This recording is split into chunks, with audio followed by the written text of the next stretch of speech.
Sentire Media. Hello everyone, and welcome to A History of Italy.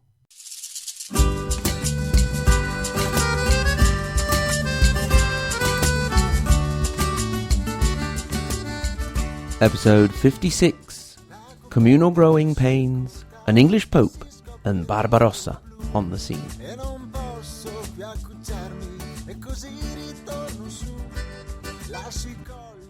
Here we are, finally back with a regular episode. I can't really promise that we'll be fully back on track from now on, and there'll be maybe a couple of ups and downs, stops and goes, but hopefully we're getting back in the right direction.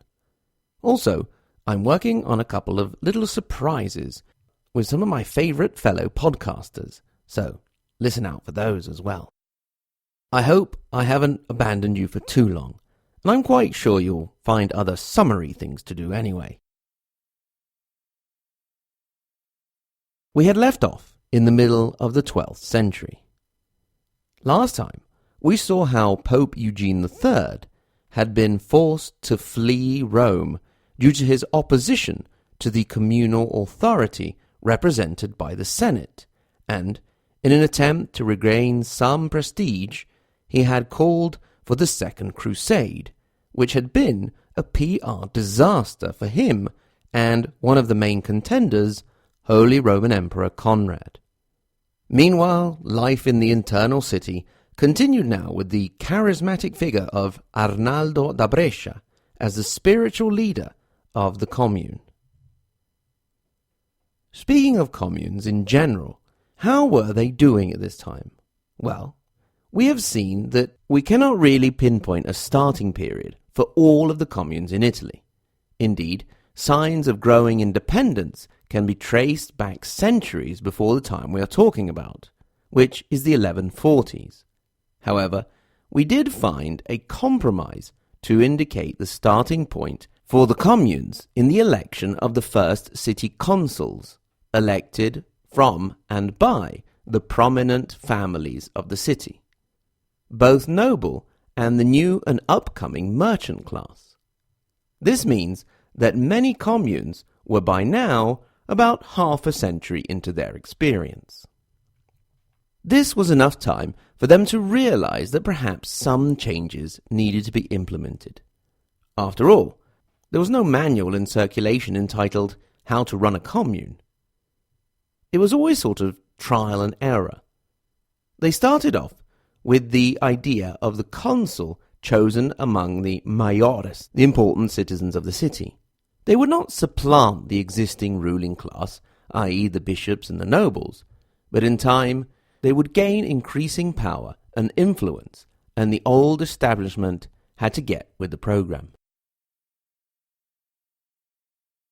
As things went on, the communes found that the consuls still meant a lot of factional fighting and rivalry, so the idea of a single administrator started to gain ground. This was no move back to hereditary noble power. The head leader or magistrate remained an elected position. As in the case with many aspects in Italy, this didn't happen in a linear way and all over at the same time. Indeed, in many cases, it was a temporary situation before going back to the consuls. At first, no one even was sure what to call the new figure. So, for example, in 1151 in Siena, we could find that there was the mention of a Dominus Civitatis. In Bologna, between 1151 and 1154, we find a Rector et Podestas, and in Arezzo, Rector et Gubernator, similar to the modern-day English word governor. At first, this new figure didn't actually govern alone, but as the first among equals, such as in the primus consul or magister consulum in Pisa, Genoa, or Padua. In time, this administrative figure would come to be known as the podesta. The need for this new form of organization came not only from the desire to overcome factional struggles, but also from the need to have someone who could dedicate their full time and attention to the business of administration. So, we will soon see the rise of the professional podestà. And as our 12th century draws to a close, we will increasingly see cases of podestà from outside of the city, as an attempt to reach a higher level of impartiality. These men would therefore travel from city to city when their time was up, anywhere from 1 year on, once they had completed one term and their nomination in a new city had been approved by the city assembly. As administration became more and more complicated, and the podestà became an executive, legislative, and military position, they would bring their staff with them, and, since they would have to pay them, the price for a good podestà was quite high. With this, we mustn't think that the podestà had absolute power. He would still have to respect the wishes of the city representatives and the city statute. The change in admin was not the only novelty on the communal scene. Indeed, it is in this period that the societates came to be formed and gained increasing power. Perhaps the most immediate comparison for these groups could be the guilds. They were groups of professionals in different sectors that would band together to defend the interest of that particular professional trade. They had their own internal governing bodies and statutes. And in time, they grew in power, managing to rival that of the existing noble and consular merchant class, adding yet another layer of possible contention to the already violent cities. A precocious city in this sense was Bologna, where to this day you can still find streets and areas dedicated to the professions that made up the first example of societates. That was what was going on in the communal reality in general, and will be as we go forward. So, as we go back to general politics and kings and battles, keep in mind that this was the situation developing in the communes. Now, let's get back to Rome.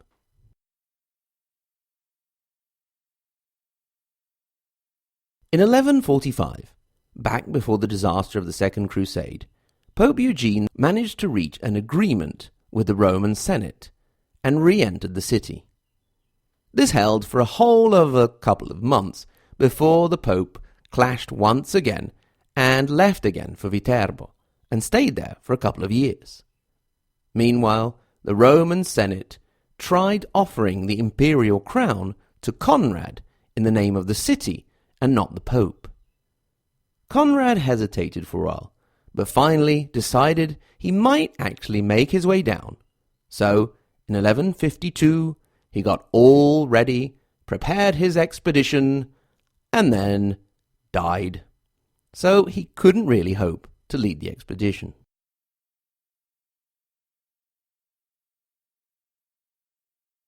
Conrad had no direct heirs, so the throne of the Kingdom of Germany, which implied the crown of the Kingdom of Italy and the Holy Roman Empire, came to a young man who at the time would have been in his early 30s.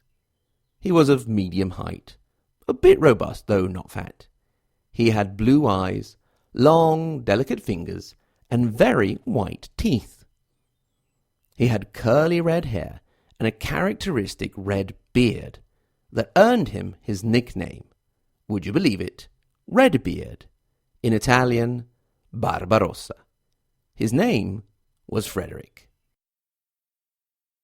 His succession to the throne came about pretty smoothly.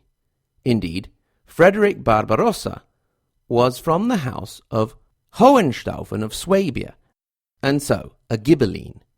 But his mother was Judith of Bavaria, a Guelph. Thus, a temporary unity of the two factions came about. If you add to this the extra compromise with the other contender for the throne, Henry the Lion, things were all squared, fine and dandy. The Roman Senate fell over itself in an attempt to be the first to invite the new King of Germany down to Rome to be crowned emperor, with a letter oozing with rhetoric, most probably written by the moral leader of the Roman commune, Arnaldo da Brescia. Frederick did indeed make his way down.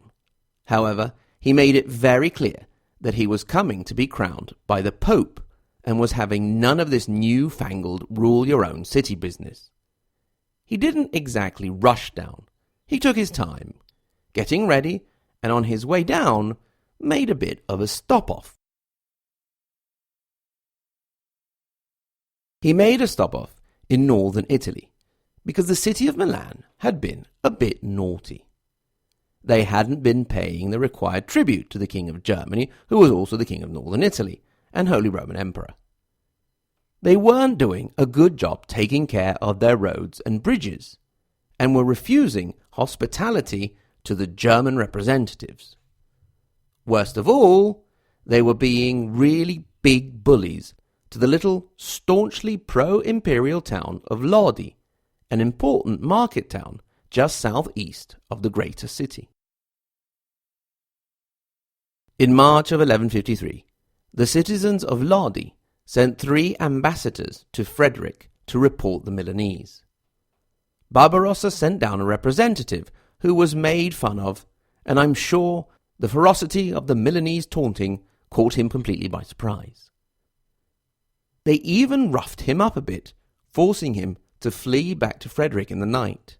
The Milanese realized straight away that perhaps they had gone too far this time, and sent the king an urn stuffed with gold coins. Frederick refused even to see the messengers, and in October of that year he entered Italy with 10,000 knights. He reached Roncaglia near Piacenza and received the representatives of the communes, and on this occasion Lodi reiterated their accusations against Milan.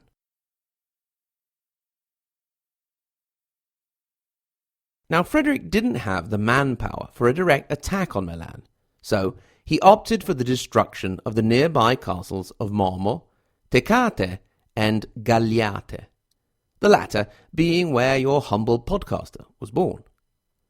At this point, he headed for Tortona, sworn enemy of the city of Pavia, which was another pro-imperial city. He laid siege to Tortona, which fell after about 2 months. At this point, Frederick Barbarossa felt that his message had been sent, the lesson learned, and that the rebellious communes of the north would quiet down and respect his authority. What say you, dear listeners? Were his calculations correct? Did this usher in a period of imperial glory? We shall see. For the moment, Milan was subdued, but holding a very nasty grudge, and still greedily eyeing the pro-imperial Lodi. Now, it was time for Barbarossa to head for Rome. The news of the descent of the German king had sent the city of Rome mental. The more extreme members of the Senate wanted to actually elect a new emperor to replace Frederick. But, in the end, cooler heads won out, and they decided to reach a deal with Pope Eugene III, who was allowed back into the city and officially recognized the authority of the Senate again. Now that he had established this new and happy state of affairs, he considered it just about the right time to kick the bucket, and so Pope Eugene III of the failed Second Crusade was no more. The very same day of his death, his successor, Corrado della Suburra, became Pope Anastasius IV. He tried not to rock the boat too much in any direction, and he generally got along with the Senate, and lasted a whole 18 months. It is at this point in history that the soggy island at the end of the known world, good old England, gave its first and only Pope to the Catholic Church. Nicholas Breakspear had been born in Abbots Langley in Hertfordshire around the year 1100. After studying in Merton Priory and at the Abbot's School of St. Albans, he made his way to St. Rufus's in Arles in France, and finally to Rome. There, Pope Eugene III came to like him and had made him a cardinal, and then sent him as a papal legate to Norway. Upon his return from this assignment, he was elected pope and took the name of Hadrian IV. So, here we are in December of 1154. A new English pope has been elected in Rome. The King of Germany and the Kingdom of Italy, Frederick Barbarossa, is on his way down to Rome to be crowned Holy Roman Emperor, and in some way deal with the Roman Senate. In short, it really looked like Rome was the place to be for a little history making. So that is where we'll start off next time, in Rome. But let's not forget that we have left the Milanese seething with contempt for the soon-to-be emperor, so we also need to keep an eye on that situation.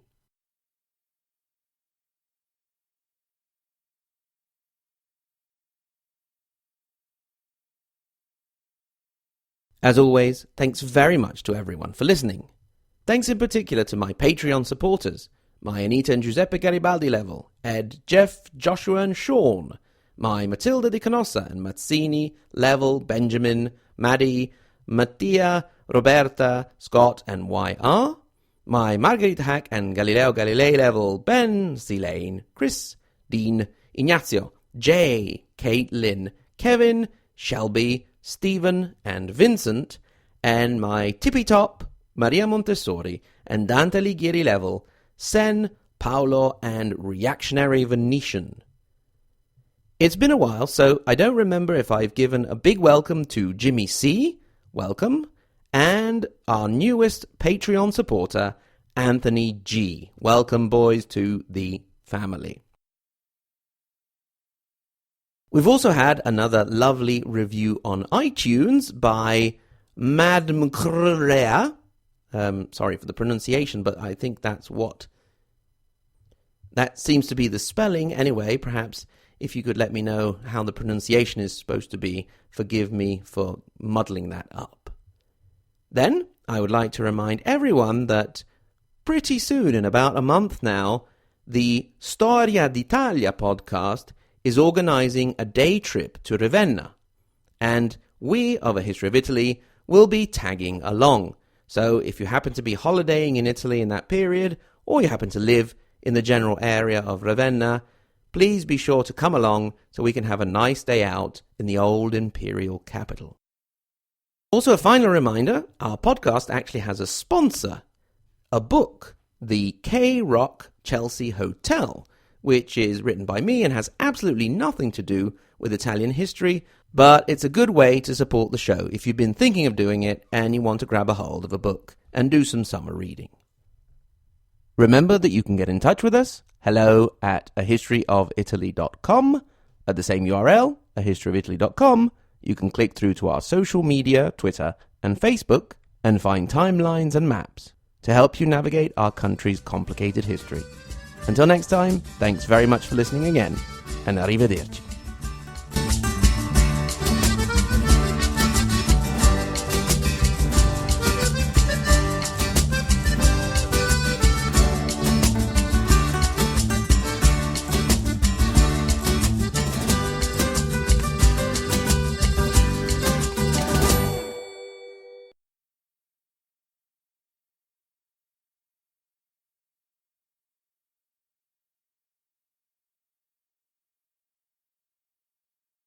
Who's this guy coming?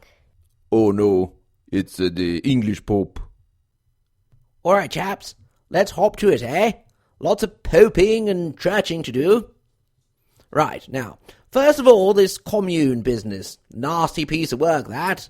Let's have this Arnaldo da Brescia. Round it up, please. Maybe give him good hanging and, why not, a little bit of burning. That'll teach the scallywag a lesson. How are we gonna do that? Can't seem to get much done here, eh? I suppose we'll have to call old Freddy up in Germany. Take a letter, please.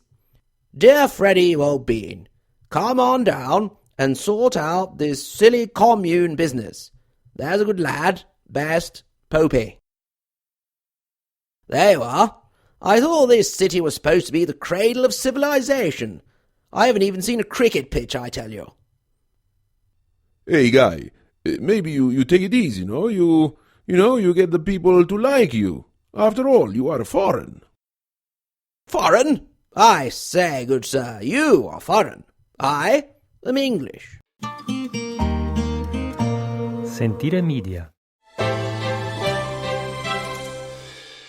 Hey, podcast producers and show hosts. Do you want to join a podcast network that celebrates all things Italian?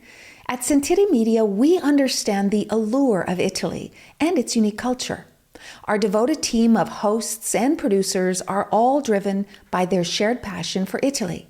And we work tirelessly to create the best lifestyle podcasts and content that will whisk you away to the very heart of Italy. With us, you can savor the mouth-watering flavors, get lost in the stories from the past, break down the cultural barriers, and truly immerse yourself in the vibrant traditions of this intoxicating country. If you have a great podcast idea or are already in production and would like to join Sentire Media, head over to sentiremedia.com, that's SENTIRE media.com, and find out how to submit your show.